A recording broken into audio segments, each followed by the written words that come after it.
Au secours, mon chat m'attaque.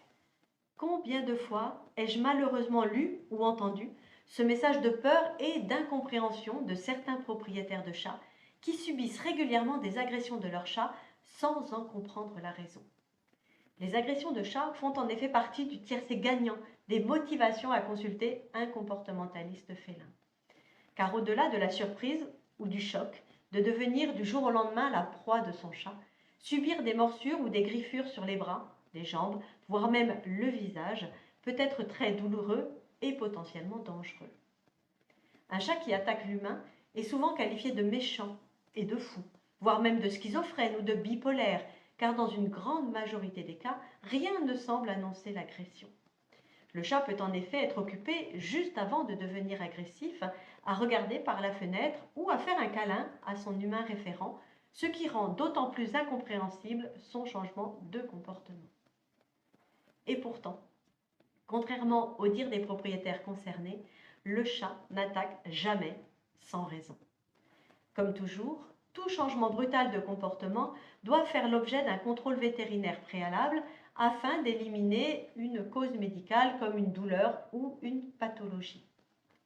Si tout est OK de ce côté-là, plusieurs pistes comportementales peuvent alors être investiguées. La piste d'une attaque de prédation. Ce comportement instinctif du chat est relativement fréquent chez les jeunes individus pleins d'énergie et notamment s'ils ont été habitués à jouer avec les mains. Et je vous invite ici à visionner ma précédente vidéo qui vous permettra de comprendre l'apprentissage qui se met en place dans une telle situation. Mais les attaques de prédation peuvent également être le fait d'un chat adulte lorsque ce dernier s'ennuie parce que son environnement de vie, notamment intérieur, n'est pas suffisamment enrichi pour lui permettre d'exprimer ses instincts félins.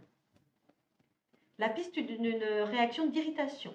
Ce type de réaction, qui a pour objectif premier de mettre fin à une interaction dérangeante, s'observe notamment chez les chats ayant une tolérance tactile limitée, ceux-là même que l'on appelle fréquemment les caressés-mordeurs. Mais tous les chats chez qui une interaction en cours provoque de l'inconfort et dont les signaux corporels transmis pour l'exprimer n'ont pas été soit détectés, soit compris, peuvent devenir agressifs pour y mettre fin. La piste d'une agression redirigée. Suite à une montée en excitation provoquée par la peur, une frustration, comme un oiseau derrière la fenêtre, ou une irritation, le chat doit décharger la tension accumulée pour retrouver son équilibre émotionnel. Et il peut arriver qu'il se retourne alors vers la première personne qui passe malencontreusement à proximité de lui à ce moment-là, même si cette personne n'est pas à l'origine de son excitation initiale. Une agression redirigée peut malheureusement conduire le chat à associer sa victime au mal-être émotionnel qu'il aura ressenti à ce moment-là, et ainsi à continuer à l'agresser ensuite, simplement à cause de l'association négative qu'il aura créée avec elle. La piste d'une agression conditionnée.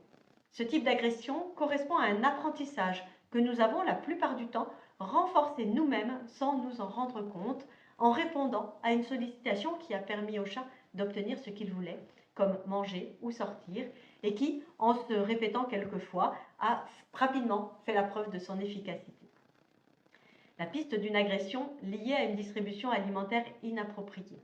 Lorsque le chat est rationné et qu'il a vraiment faim, il peut devenir agressif au moment de la distribution de sa ration de croquettes ou d'alimentation humide.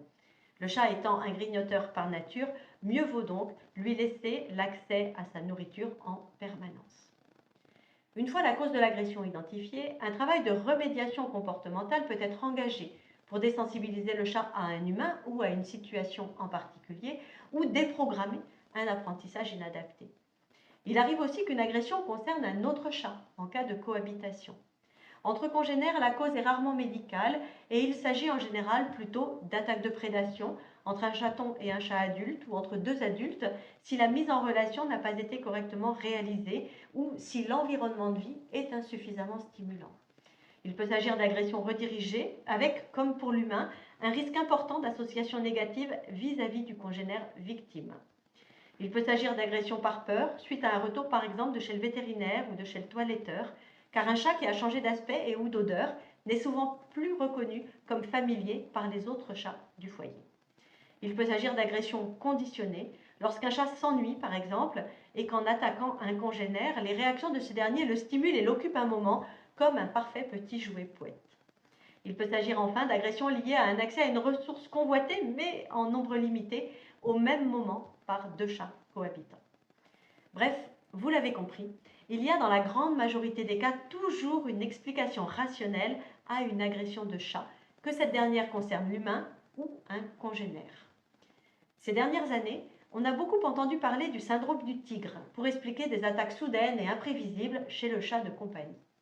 Mais vous devez savoir que cette appellation est strictement franco-française, qu'elle ne repose sur aucune donnée scientifique et enfin qu'elle sert avant tout à mettre dans un même sac tous ces comportements félins que d'aucuns ne savent pas expliquer, malgré les risques qu'un tel diagnostic présente pour le chat, notamment en matière d'abandon ou d'euthanasie.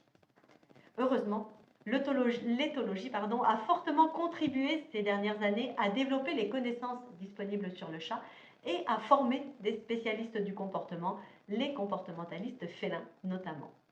Alors, si vous êtes confronté à une situation notamment d'agression que vous ne comprenez pas et à laquelle vous ne savez pas comment mettre fin, n'hésitez pas et faites-vous aider pour identifier la source du problème et apprendre comment y remédier.